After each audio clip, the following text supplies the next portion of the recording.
nakaraan, naging ka mga mothers na nag-message siya, sa page. Mami, ano ang nabi nga baby wearing para sa akon? Okay, amo ni ha, ma-definition of terms na kita. Kung sa breastfeeding, may ara kita nga. Breastfeeding is the act of patidi, right? Anong ginagamit ta aton nga? Suso. No? Okay. Sa baby wearing is the act. Paggamit, no? Pag-carry sa chat. Ano ginagamit natin? Baby carrier. Okay? Okay. So, anong baby wearing?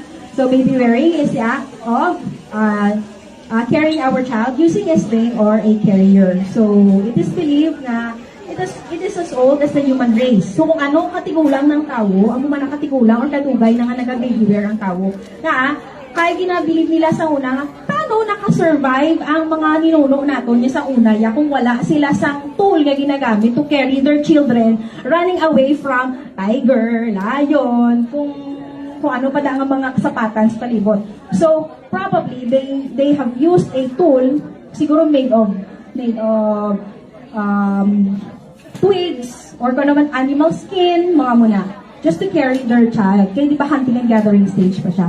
So, there is a photo nga makita natin, or mahambal natin, nga baby wearing is not new. Hindi siya uso, hindi siya bago-lang tubong, hindi siya fad. Dugay na siya. No? Makita ninyo, may mga several pictures na ginapakita baby wearing diri sa Philippines.